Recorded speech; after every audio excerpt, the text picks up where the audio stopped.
बुरहानपुर में मोदी की सरकार के सफल 11 सालों की उपलब्धियों को लेकर प्रेस कॉन्फ्रेंस आयोजित। सांसद और विधायक ने पीएम के विकास मंत्र को बताया सफल। बीजेपी प्रदेश अध्यक्ष वीडी शर्मा ने कांग्रेस पर जमकर साधा निशाना, कहा राहुल गांधी का बयान मानसिक दिवालियापन। तिरंगा लेकर देश की पावन यात्रा पर उतरे उत्तर प्रदेश का युवा सुनील, खुद के खर्चे से कर रहा है यात्रा। सुनील सबके लिए बना प्रेरणा। लोकायुक्त की ट्रैप कार्रवाई में खुला भ्रष्टाचार का मामला। बैरसिया में पटवारी रिश्वत लेते अरेस्ट, सीमांकन के बदले मांगी थी 30,000 रुपए की रिश्वत। और बेलारी में चौकी प्रभारी रिश्वत लेते रंगे हाथ गिरफ्तार।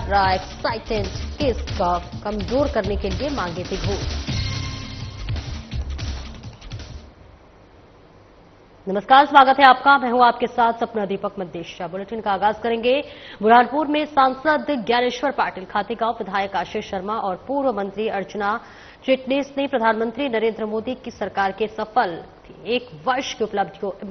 11 वर्षों की उपलब्धियों को साझा करते हुए एक संयुक्त प्रेस कॉन्फ्रेंस आयोजित की, जहां पर इस दौरान उन्होंने प्रधानमंत्री मोदी के कार्यकाल में हुई उल्लेखनीय प्रगति और जन कल्याणकारी योजनाओं जैसे उज्ज्वला योजना, जनधन योजना, स्वच्छ भारत अभियान, आयुष्मान भारत, प्रधानमंत्री आवास योजना और किसान सम्मान निधि का विस्तार से वर्णन किया। आशीष शर्मा ने कहा कि प्रधानमंत्री ने सबका साथ, सबका विकास, सबका विश्वास के मंत्र को साकार करते हुए देश को नई दिशा दी है।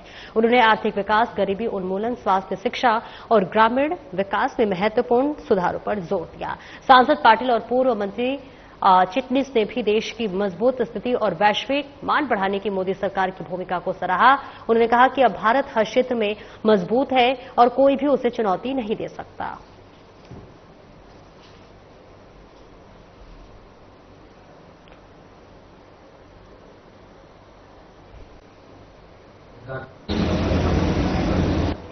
हम सब के लिए ये न केवल गौरव का विषय है, अभिमान का विषय है, पर अपने आप में इसको बनाए रखने के लिए अपनी अपनी भूमिका निभाने का संकल्प का दिन कि 14 साल में देश ने इतनी लंबी यात्रा करी है कि जहां हम सबसे प्रकार से डिफेंस के उपकरणों के बायर थे, आज हम उसके एक्सपोर्टर हो गए। जहां हम मोबाइल बाहर से खरीदते थे, हमारे सब मोबाइल बाहर जा रहे हैं। जहां भारत का फॉरेस्ट कवर रिड्यूस हो रहा था, वहां प्रगति भी हो रही है। प्रतिदिन 36 किलोमीटर सड़क भी बन रही है, पर भारत का फॉरेस्ट कवर 25% से अधिक जो 2021 के बाद से अब तक के हमारे फॉरेस्ट कवर में बढ़ोतरी हुई। अर्थात प्रकृति और प्रगति साथ साथ चल सकते हैं। शिक्षा और स्वास्थ्य दोनों को सरकार कैसे आगे बढ़ा सकती है, एक जवाबदार सरकार की कार्यशैली कैसी होनी चाहिए। और इतना ही नहीं, हमारे प्रधानमंत्री जी ने बेटी बचाओ बेटी पढ़ाओ के साथ साथ स्वच्छता का मंत्र हमें दिया। वो आप देखिए देश में उसके साथ में एक कल्चरल चेंज आया है, लोगों के माइंडसेट में चेंज हुआ है। निश्चित रूप से माननीय प्रधानमंत्री मोदी जी के नेतृत्व में 11 वर्षों के अंदर हमारे देश में विकास की गंगा जो बह रही है, उसी के साथ साथ हमारे संसदीय क्षेत्र में भी हर क्षेत्र में विकास निरंतर आगे बढ़ रहा है। और आने वाले समय में भी हमारा प्रयास रहेगा कि हर किसान खेत को पानी, मजदूर को पर्याप्त मात्रा में मजदूरी और जो अधूरे कार्य है उन सारे अधूरे कार्यों को पूरा करें। में सोमवार को बीजेपी के प्रदेशाध्यक्ष विष्णुदत्त शर्मा ने मोदी सरकार के 11 वर्ष पूरे होने पर आधारित प्रदर्शनी का शुभारंभ किया। इस प्रदर्शनी के माध्यम से केंद्र सरकार की जन कल्याणकारी योजनाओं और उपलब्धियों को आमजन तक पहुंचाने का प्रयास किया जा रहा है। तो वहीं विष्णुदत्त शर्मा ने कहा कि प्रधानमंत्री नरेंद्र मोदी ने सच्चे अर्थों में गरीबी के चेहरे पर मुस्कान लाने का कार्य किया है। सरकार के 11 साल सेवा, सुशासन और गरीब कल्याण को समर्पित रहा। तो वहीं कार्यकर्ताओं को संबोधित करते हुए उन्होंने अपील की है कि वे घर घर जाकर जनता को केंद्र सरकार की योजनाओं की जानकारी दें। प्रदर्शनी के बाद मीडिया से चर्चा करते हुए वीडी शर्मा ने कहा कि मोदी सरकार ने देश को आत्मनिर्भर बनाने, डिजिटल क्रांति, गरीबों को आवास, स्वास्थ्य और रोजगार देने के क्षेत्र में ऐतिहासिक कार्य किए गए।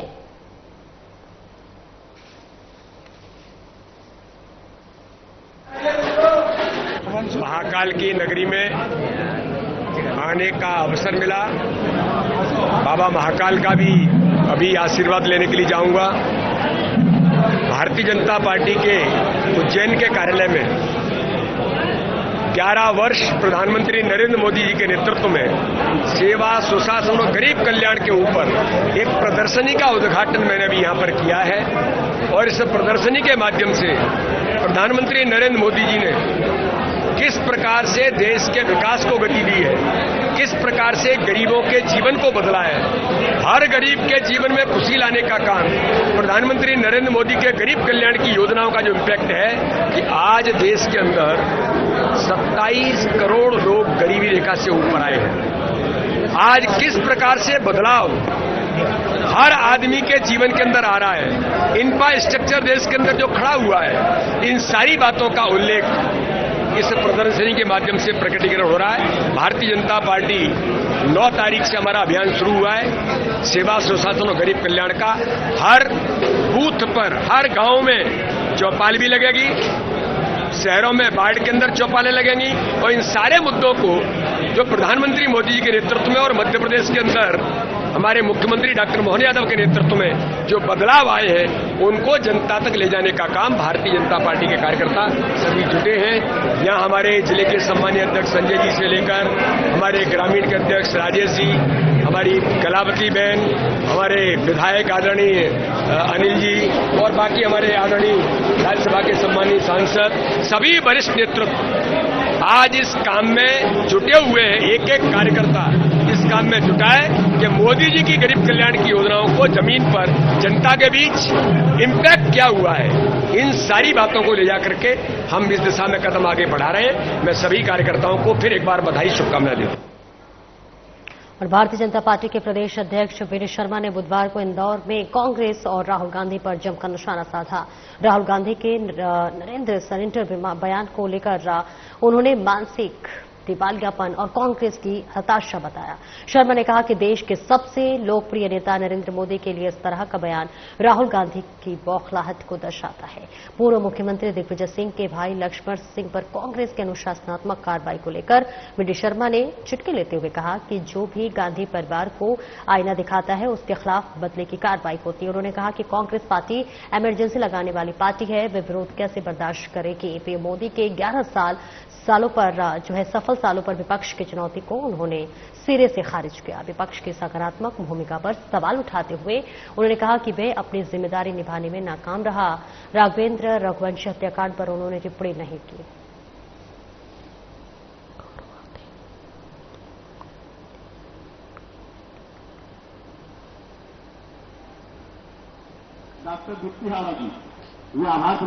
ये दुर्भाग्य है, ये उनका मानसिक दिवालियापन है कि विपक्ष का नेता, दुनिया के सर्वाधिक लोकप्रिय नेता, जिसे दुनिया सलाम करती है, दुनिया कहती है कि सबसे लोकप्रिय नेता दुनिया का कौन है तो भारत का प्रधानमंत्री मोदी है, उसके बारे में उनकी हताशा है जो इस प्रकार की भाषा बोलती है। मैंने आज प्रेस को बोला है कि ये उनका आंतरिक डिसीजन है, ये कांग्रेस में उनकी अनुशासनात्मक कार्रवाइयां हैं, इसे हमें कोई लेना देना नहीं। लेकिन जहां तक मैं जानता हूं, लक्ष्मण सिंह जी समय समय पर कांग्रेस को आईना सत्य का दिखाते रहते हैं और राहुल गांधी को भी उनने आईना दिखाया। अगर सत्य का आईना दिखाया तो कांग्रेस में जो हमेशा होता रहा कि जो कांग्रेस में सत्य बोलेगा, क्वेश्चन खड़ा करेगा, तो इमरजेंसी लगा दी उन्होंने तो देश के अंदर। इमरजेंसी लगा करके प्रेस की कलम बंद कर दी थी इंदिरा गांधी ने, जिसे जज ने उनके खिलाफ डिसीजन दिया तो उन्होंने देश के लोकतंत्र की हत्या कर दी थी। तो वो परिवार है, तो इसलिए लक्ष्मण सिंह जी कहां लगते हैं? तो लक्ष्मण सिंह जी के साथ वही हुआ जो कांग्रेस का ये गांधी परिवार हमेशा से करता आया है। नरेंद्र मोदी जी के नेतृत्व में सेवा, सुशासन और गरीब कल्याण के 11 वर्ष का अभियान जो 9 तारीख से प्रारंभ हुआ है, आज मैं इंदौर के अंदर इंदौर के सभी प्रबुद्ध लोगों के साथ, हमारे राष्ट्रीय महासचिव दुष्यंत जी, आदरणीय कैलाश जी के साथ हमने मोदी जी के नेतृत्व के 11 वर्ष के उस गुड गवर्नेंस की चर्चा की है कि किस प्रकार से गरीबों का जीवन बदलने का अभियान माननीय प्रधानमंत्री मोदी की गरीब कल्याण की योजनाओं से हर गरीब के जीवन में खुशी कैसे आई है और प्रधानमंत्री मोदी जी ने अगर आर्थिक मोर्चे पर भारत को सशक्त बनाया है, माननीय प्रधानमंत्री मोदी जी ने भारत को दुनिया के अंदर सेनाओं को सशक्त और सक्षम बना करके आतंकवाद को समाप्त करने का माननीय प्रधानमंत्री ने बीड़ा उठाया है, तो भारत के गरीब को जीवन बदलने का अभियान भी अपनी योजनाओं के माध्यम से हर गरीब का जीवन बदला है। आज 27 करोड़ लोग गरीबी रेखा से ऊपर आए हैं। भारत की पॉवर्टी लाइन जो 2011-12 में 27.1% थी, वह 5.3% तक आ गई। तो भारत के प्रधानमंत्री मोदी जी का विजन 2047 के विकसित भारत के संकल्प के साथ इन सभी प्रोफेशनल लोगों के आज उनके बीच इसकी चर्चा हुई है और माननीय प्रधानमंत्री मोदी जी के नेतृत्व में। और वह बुरहानपुर जिले से गुजर रहे युवा सुनील ने अपनी पैदल यात्रा से सभी को प्रेरित किया है। उत्तर प्रदेश के महुआ जिले के युवक ने तिरंगा हाथ में लेकर 4 धाम और 12 ज्योतिर्लिंग के दर्शन के लिए 295 दिन पहले यात्रा शुरू की और अब तक वे 8 ज्योतिर्लिंग और 3 धामों के दर्शन कर चुका है। सुनील अपनी इस यात्रा को पूरी तरह से स्वयं के खर्च से कर रहा है और अब तक 1 लाख से ज्यादा अधिक रुपए खर्च कर चुका है, जहां पर बिना किसी समाजसेवी या फिर मंदिर की मदद के वह अपने जुनून और आत्मविश्वास के बल से पैदल सफर तय कर रहा है। वर्तमान में वह बुरहानपुर से ओमकारेश्वर उज्जैन होते हुए गुजरात के द्वारकाधीश ज्योतिर्लिंग और उसकी ओर बढ़ रहा है। उसकी यह यात्रा मन में कुछ कर गुजरने की इच्छा रखने वाले के लिए मिसाल बनी है। सुनील की लगन और हिम्मत ने साबित कर दिया है कि अगर जुनून हो तो कोई भी मंजिल दूर नहीं।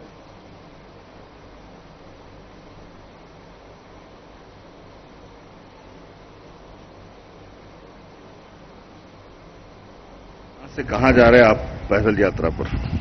मैं 12 ज्योतिर्लिंग 4 धाम के दर्शन पैदल कर रहा हूँ, यूपी 23 जिला महोबा। कौन कौन से 4 धाम होंगे इसमें? अभी देखो 3 धाम हुए हैं, जगन्नाथपुरी हुए हैं, बद्रीनाथ हुए हैं और रामेश्वरम हुए हैं। अभी जा रहा हूँ मैं द्वारिका से। उससे पहले मैं जाऊँगा ओमकारेश्वर ज्योतिर्लिंग, महाकाल उज्जैन और गुजरात में है 2 ज्योतिर्लिंग, उसके बाद द्वारिका, उसके बाद लास्ट आ गया अमरनाथ। अच्छा, पूरा इंडेट है। कितना समय लगेगा इसमें पूरा? कब से इच्छा है कि जितना ही समय लगाओ। आज मेरे को कब से निकले हो? 295 दिन हो गए, 10वां महीना लास्ट होने वाला है। अच्छा। हाँ, और उनमें मैंने 8 ज्योतिर्लिंग 3 धाम के दर्शन कर लिए हैं 10 महीने में। अच्छा। और कितनी टेम्पल कर लिए हैं, बहुत टेम्पल कर लिए। और आगे अभी कितना समय और लगेगा? आगे 4-5 महीने और लग जाएंगे। तो इस दौरान फिर आपका खाना पीना अपनी तरफ से बाकी मिलती रहती है हेल्प सभी से। कहाँ से निकले हो? यूपी उत्तर प्रदेश जिला महोबा से। और वही बरसिया तहसील के तामखेड़ा गांव से लोकायुक्त टीम ने बड़ी कार्रवाई करते हुए पटवारी अविनाश सिंह को रिश्वत लेते हुए रंगे हाथों गिरफ्तार किया है। जमीन के सीमांकन के लिए पटवारी ने 30,000 रुपए की मांग की थी और वही झिकरिया खुर्द गांव के इंसाफ खान ने लोकायुक्त कार्यालय भोपाल में 10 जून को शिकायत दर्ज कराई थी। शिकायत के अनुसार उनके पिता द्वारा पुश्तैनी जमीन का बंटवारा 4 बेटों में किया गया था, जिसके सीमांकन के लिए पटवारी ने प्रति एकड़ 2,000 रुपए के हिसाब से 30,000 रुपए घूस मांगी। शिकायत की जांच लोकायुक्त एसपी वीरेंद्र सिंह के निर्देश पर डीएसपी मंजू सिंह ने की। सत्यापन के बाद 11 जून को पटवारी को 15,000 रुपए की पहली किस्त लेते हुए गिरफ्तार किया गया। ट्रैप कार्रवाई का नेतृत्व डीएसपी मंजू सिंह ने किया और उनके साथ डीएसपी दिलीप झरबड़े और लोकायुक्त की टीम मौजूद रही।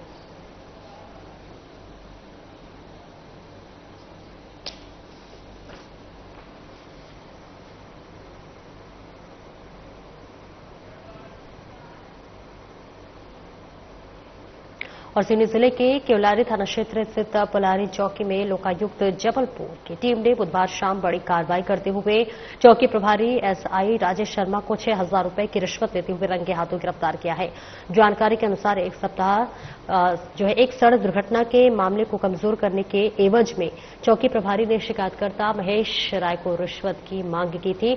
शिकायतकर्ताओं ने इसकी सूचना लोकायुक्त जबलपुर कार्यालय को भी दी और ऐसे में लोकायुक्त एसपी की निगरानी में टीम की पलारी चौकी में दबिश दी और योजनाबद्ध तरीके से कार्रवाई करते हुए एसआई राजेश शर्मा को रिश्वत की रकम स्वीकार करते हुए पकड़ लिया। पुलिस चौकी में हुई इस ट्रैप की कार्रवाई से पुलिस विभाग में हड़कंप मच गया है। फिलहाल आरोपी पुलिस अधिकारी के खिलाफ भ्रष्टाचार निवारण अधिनियम के तहत मामला दर्ज कर आगे की जांच शुरू कर दी है।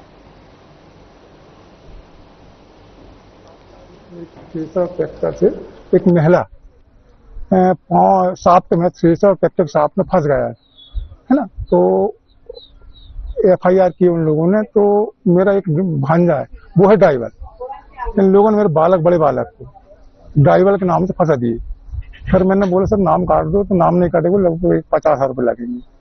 मैं धीरे धीरे 30,000 में आए, फिर 30,000 से 15,000 में आके परसों दिन 4,000 रुपये दिया हूँ और आज 6,000 रुपये दिया हूँ और एक दिन 10,000 रुपये वैसे दिया था।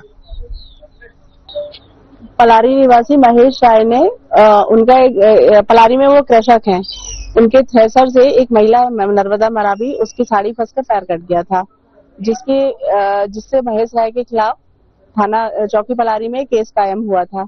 उस केस को कमजोर करने के एवज में चौकी प्रभारी राजेश शर्मा उनसे 15,000 रुपए रिश्वत की मांग कर रहे थे, जिसकी रिपोर्ट महेश राय ने लोकायुक्त पुलिस अधीक्षक को की थी। पुलिस अधीक्षक लोकायुक्त के निर्देश पर हमने शिकायत का सत्यापन कराया था और सत्यापन के दौरान इनकी आपसी बातचीत रिकॉर्ड हुई और ये 10,000 रुपए लेने को तैयार हो गए थे और 10,000 में से 4,000 इन्होंने 6 जून को महेश राय से ले लिए थे। बचे हुए 4,000 रुपए ले लिए थे, बचे हुए 6,000 के लिए इन्होंने आज बुलाया था, जो आज ये देते हुए रंगे हाथ उनको हमने पकड़ा है। मैम ऑफिशियल क्या कार्रवाई की आपको? हमने भ्रष्टाचार निवारण अधिनियम के तहत। और नरसिंहपुर जिले के नयाखेड़ा गांव में देव मुरलीधर मंदिर ट्रस्ट की नीलामी हुई जमीन को लेकर सोमवार को भारी विवाद हो गया। सागौनी निवासी प्रदीप पटेल ने बोली लगाकर ये भूमि प्राप्त की है, जिसे 20 तारीख तक खाली करने के आदेश थे, लेकिन पूर्व किसान मोहन पटेल द्वारा भूमि न खाली करने पर विवाद उत्पन्न हो गया और प्रदीप पटेल अपने साथियों अर्जुन पटेल, प्रकाश लोधी और बेनी लोधी के साथ ट्रैक्टर लेकर पहुंचे और खड़ी मूंग की फसल बखेर दी, जहां रोकने पर मोहन पटेल के साथ गाली गलौज और मारपीट की गई, जिससे कि उनके पुत्र उमाशंकर लोधी को गंभीर चोटें आई है और उनका उपचार जिला अस्पताल में जारी है। वहीं घटना की एक पक्षीय वीडियो वायरल कर प्रशासन को भ्रमित करने की कोशिश भी की गई है। कोतवाली पुलिस ने धारा 296, 115, 351 के तहत मामला दर्ज कर जांच शुरू कर दी है।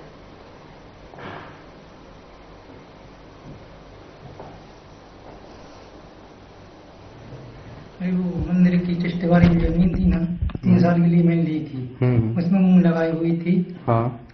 तो जो प्रदीप पटेल ने ले ली इस बार, तो अभी टेस्ट का कहना था कि जो किसान मूंग लगाए पहले से लिए थे, हाँ। उसके बाद दूसरे को कब्जा दिया जाएगा। हाँ। तो हमको पता लगा कि वहाँ पे बखनी करने लगे लोग, तो मैं भी लगाया उनसे बोलने के लिए। आपकी क्या मूंग बखर रहे थे वो? हाँ, हमने बोले यार तुम मूंग क्यों बखर रहे हो?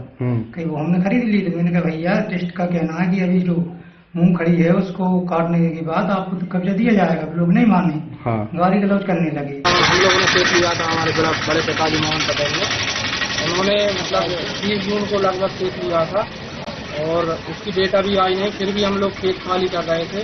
तो यह लोग गुंडागर्दी गाली गलौज करके खेत बखर रहे थे, हमारी खड़ी फसल बखर रहे थे। कौन लोग? अर्जुन लोधी, प्रकाश लोधी, प्रदीप लोधी। इनका कहना क्या था? इन लोगों को हम लोग ने मना किया कि मूंग काट लेने दो, मुझे गाली गलौज करके हमारे बड़े भाई को उनने मना किया, तो हमारे बड़े भाई को। बड़े भाई का क्या नाम है आपके? उमाशंकर लोधी। तो हमने इनका बीच बचाव किया, तो ये लोग हमको भी धमकी दे रहे थे, बोल रहे थे कि हम तुमको जान से मार देंगे अगर इस खेत में आए तो। आप थाने गए थे तो वहाँ से क्या आपकी तरफ से कोई मतलब जी सुविधा दी गई? FIR हो गई है उन लोगों के ऊपर। महामंडलेश्वर परमानंद जी महाराज द्वारा संतों की तुलना कुत्ते से करने के विरोध में साधु और संतों ने परमानंद महाराज को उनका पुतला जलाकर आक्रोश जताया है। आपको बताते चले कि पिछले दिनों हरिद्वार में आयोजित एक कार्यक्रम में महामंडलेश्वर परमानंद जी महाराज ने एक दंत कहानी सुनाते हुए साधु और संतों की तुलना कुत्ते से कर दी। इससे कि संत समाज में नाराजगी व्याप्त हो गया है और जगह जगह विरोध प्रदर्शन किया जा रहा है। शहर में भी इसके खिलाफ प्रदर्शन किया गया। नाराज साधु और संतों ने शंकराचार्य चौराहे पर एकत्रित होकर परमानंद जी महाराज का पुतला जलाकर आक्रोश व्यक्त किया है। निरंजनी अखाड़े के महंत सुरेश पुरी महाराज का कहना था कि परमान जी महाराज द्वारा संतों की तुलना कुत्ते से करने का यह संत समाज का अपमान है।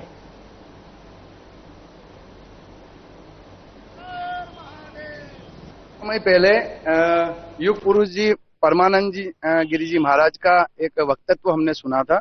उसमें उन्होंने अपने वक्तव्य में महंतों को कुत्ते की संज्ञा दी। उनका कहना है कि जो कुत्ता होता है वही अगले जन्म में महंत बनता है। इतने बड़े पद पर होते हुए उनकी इस प्रकार की भाषा अमर्यादित है। उन्हें इस प्रकार की भाषा का उपयोग नहीं करना चाहिए। क्यों? क्योंकि उनकी भाषा, उनकी वाणी, उनके विचार पूरे देश दुनिया में सुने जाते हैं। और वो संत महंत जो साधु संतों की ही इज्जत नहीं कर सकते, वो उस वक्तव्य में आप सुनिएगा, वहां पर हंसी ठहाके हो रहे हैं। उनके कहे गए शब्दों के बाद में पूरी जनता हंस रही है। तो क्या ये संत जिन्होंने घर छोड़े, परिवार छोड़े, जिन्होंने इतना त्याग किया, ये हंसी के पात्र बनने लायक हैं?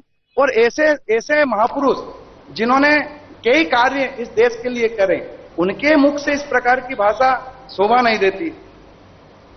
शहर की बिजली व्यवस्था पूरी तरह से भगवान भरोसे है और ऐसे में रात दिन मेंटेनेंस के नाम पर बिजली की आपूर्ति बंद तो की जाती है, लेकिन फॉल्ट कभी भी कम होने का नाम नहीं लेते। रात भर लाइट बंद रहती है, कभी ट्रांसफार्मर तो कभी केबल जल जाते हैं। पिछले 2 दिन पहले साधना न्यूज ने आपको कटनी की बिजली व्यवस्था के बारे में खबर दिखाई थी।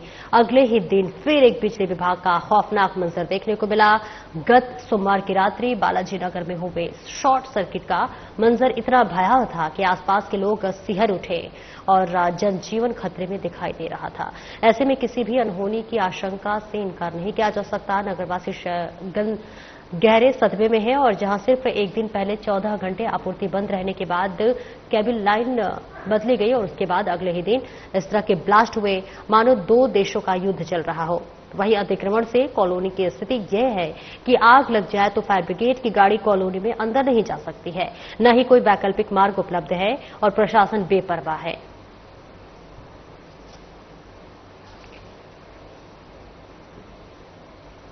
दिन में तो लोड शेडिंग के नाम पे बंद होती है और रात में फॉल्ट के नाम पे बंद होती है। एमपीवी को फोन लगाओ, कोई फोन नहीं उठाता।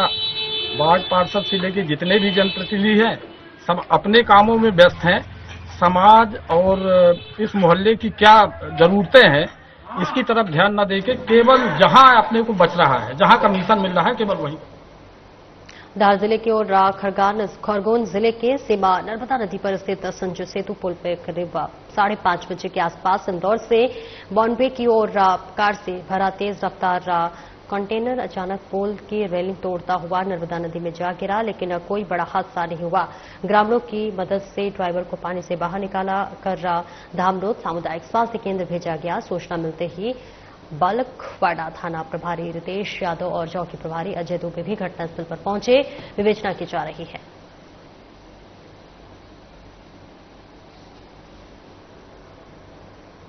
सूचना प्राप्त हुई थी कि हवा आंधी आने से एक कंटेनर नर्मदा ब्रिज से जो इंदौर से मुंबई की ओर रोड पे जा रहा था, हवा से कंटेनर रेलिंग तोड़ के नीचे गिर गया। सूचना पर तत्काल थाना चौकी बल के साथ पहुंचकर लोगों के आसपास के रहवासियों की मदद से घायल को अस्पताल पहुंचाया गया है। घायल स्वस्थ है, उसकी हालत ठीक है। रायसेन जिले के सुल्तानगंज थाना क्षेत्र के मरखेड़ा गुलाब गांव में इंसानियत को शर्मसार करने वाली घटना सामने आई है। यहां रहने वाली गीता अहिरबार अपने ही पति भीखम अहिरबार की बेरहमी का शिकार बन गई। पति को पत्नी पर अवैध संबंधों का शक था और इसी शक से उसे दरिंदगी की हदें पार करने पर मजबूर कर दिया। बताया गया है कि भीखम ने गीता को लात घुसे और डंडों से इस कदर पीटा कि वह गंभीर रूप से घायल हो गई। महिला की दर्दनाक चीखें भी बच्चों को झकझोर गई। इस बीच बच्चों ने किसी तरह से मां को उठाकर सुल्तानगंज अस्पताल पहुंचाया, जहां डॉक्टर राजेश अहिरबार ने प्राथमिक उपचार किया और उसके बाद गीता ने साहस जुटाकर सुल्तानगंज थाना पहुंची और पति के खिलाफ रिपोर्ट दर्ज कराई। पुलिस ने तुरंत कार्रवाई करते हुए महिला के मेडिकल परीक्षण के लिए अस्पताल भेजा, जहां से गंभीर हालत को देखते हुए उसे सागर रेफर कर दिया गया है। सुल्तानगंज थाना प्रभारी श्याम राज सिंह राजपूत ने बताया है कि पुलिस ने आरोपी पति के खिलाफ मामला दर्ज कर उसकी तलाश शुरू कर दी है और ये घटना समाज के उस काले चेहरे को उजागर करती है जहां शक के साए में रिश्तों की बुनियाद टूट जाती है।